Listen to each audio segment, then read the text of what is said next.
Okay. My name is Pong Holton. I'm originally from Thailand. When I got over here when I was 17, and that was July 24th, 1975. Yep. And I was 17 and come to this country. No language I know of. We learn basics over there. We learn alphabet, number. And we know what dog, cat, thing like that is about. And when I get over here, let's see, we land in Hawaii.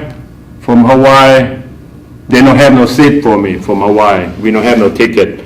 So two American soldiers give us a seat so we can come to California. And we get to California. My father retired there, and then we flew to Atlanta. And we stay in California for 2 weeks. And I get to see the Golden Gate. That was amazing. And we come to Douglas. Let's see, we catch the bus from Atlanta to Douglas. We land in Douglas about 2 o'clock in the morning, I think. And my aunt picked me up. And she was my daddy's sister. Her name was Norma Jean. And I get to introduce to the work in the tobacco for 2 summers, and I know that's what I don't know what to do. And after that first summer we go to they enroll me in a coffee high school. Coffee high school is I already graduated high school from my country, and when I get to the coffee high school they put me back on 11th or 10th grade because my language is not too good. So I graduated, let's see, 75, 76, 77, 78. I graduated from high school in 78.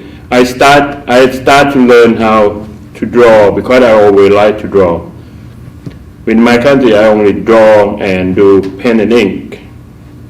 When I get over here at a high school, and I get to expose to the painting and clay, thing like that in the art class, and get to be, I like it, the way the school system worked, and everything went smoothly, and I get to draw more, and this story is kind of wow, because I like drawing so much of it. And my daddy he grown the old time, grown their own garden and things like that. And to me, it not make any sense to go spend hundreds of dollars to grow your corn or bean or thing like that. I rather draw. So he want me to go out there work in the garden until you don't use. I mean, you go in the farmer market, you can buy $3 for a bushel of corn. I mean, it don't make sense. So he told me how to help. But anyway, that's a long story, and we don't get to that. But and after that, I moved in with I call her Granny Champion. That's why I moved in with her. I get to go to school and go to college and work full time. And also in that time, I get to do my artwork. I get to catch on my artwork because I like one artist. It really puts spark on your technique. When you see something you like, you grab on it and try to get one done just like that. And Andrew White is my hero. I mean, he just great what he do. So he paint the egg timber. So I start egg timber painting, and I do first egg timber I still have at the house. I didn't bring it. And I believe this is my second one of egg timber, and then my third one over there. But anyway, I do egg timber, I do etching. They call it dry point etching right here it's you use the style, metal style scratch on the copper plate, and you run through the press. And these two is, I got 3 pieces here. And I also do dry point, no, wait a minute, metal point, did the dry point etching. Metal point is this one and that one over there. I have these two. And I use full metal. I use it gold, silver, aluminum, and copper. And you draw it on a masonite board. You have to put, they call a hard gesso on it first, and you sand it smooth. You do about 4 to 5 to 6 times of layer of it, and you hand sand it until it's smooth, and then you draw it. And that's what you get texture out of. The value of the different metal give you different value of the shadow of it. So you just about can tell on that. I use all 4 on separate way. You can see the bird nest. One I use gold, one I use silver, one I use aluminum, one I use copper. If you look close enough, you probably can tell that's what it is. And then after that, I also interested in clay. I just wonder how I try wheel really it's not that my thing. It I can control it really good. My hand not strong enough, or my arm not strong enough. So I start to do they call the slump mold. I put the clay on the floor with the canvas on the bottom, and I dance on it. Some of my work you probably can see it's have the finger or my toes print on the clay, and this one of them. And when it almost let it dry, you drop it in the mold and let it dry in the mold. When you finish, you take it out and you fire it. And my luck is not too good with this kind of slump mold, because 2 out of 5 when I fire it, only 2 survive out of 5. So really, because I do a 25 power each time, and sometimes I have to cut it smaller and things like that. And I get interested in a lot of things, because do one thing, it just, it's boring to me. So I have to find something else to break that monotony.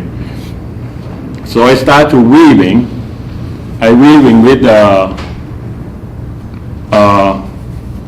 George Hawks. He teach me free-form weaving. He used wood stereo and grapevine and weaving with the reed. That was good. And then I get to the tradition weaving with Miss Lebo Belgium. And this drawing is her hand. I named it Hand That Taught Me. And I do it charcoal on her hand. That's what I use. She's the one who teach me how to weaving this basket like here. And I'm going to tell you some more about Wiregrass Artist Guild. And I was president of it.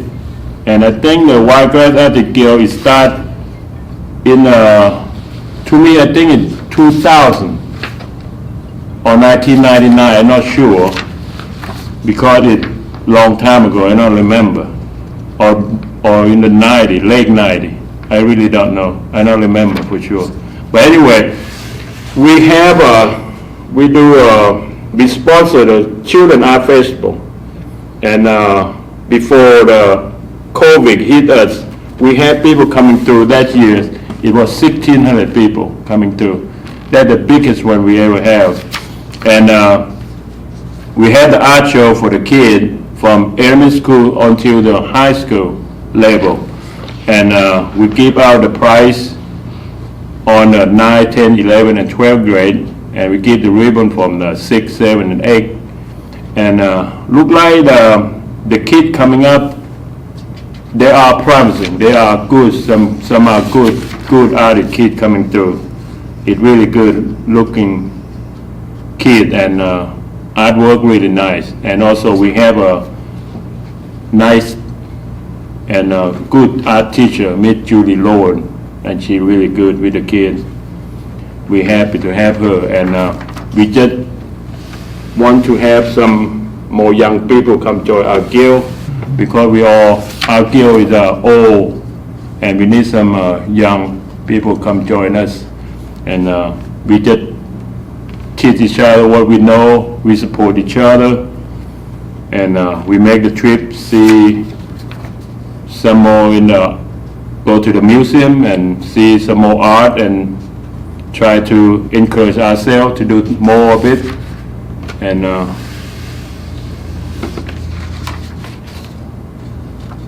then the last question here,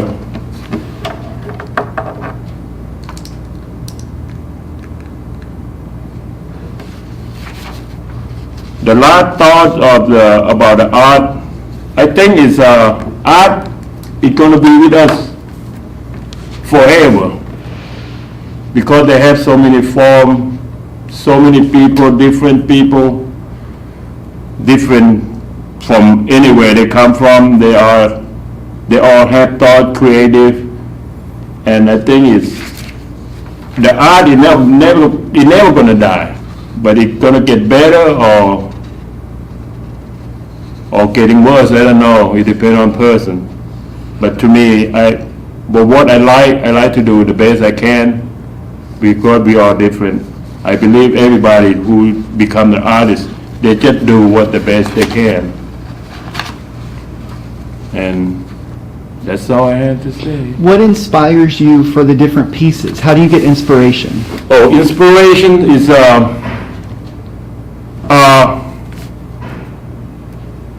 let's see. It's people inspiration me. Pretty landscape inspiration me.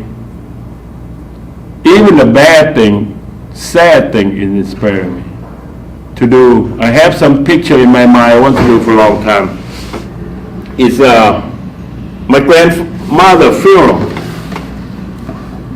This is kind of weird, but the life must go on. Mm-hmm. At her funeral, I am a Buddhist, and when we die, we cremate us. They have the temple built up just to cremate you, and you were there until it finished.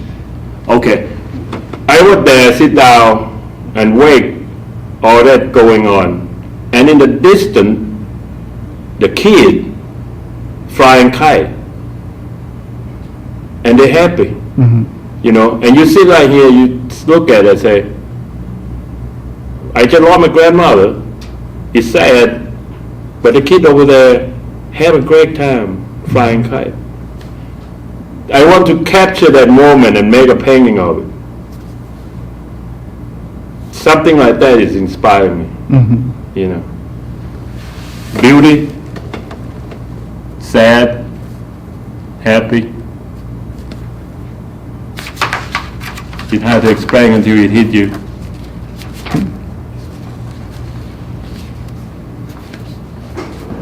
That's all. Thank you. Thank you.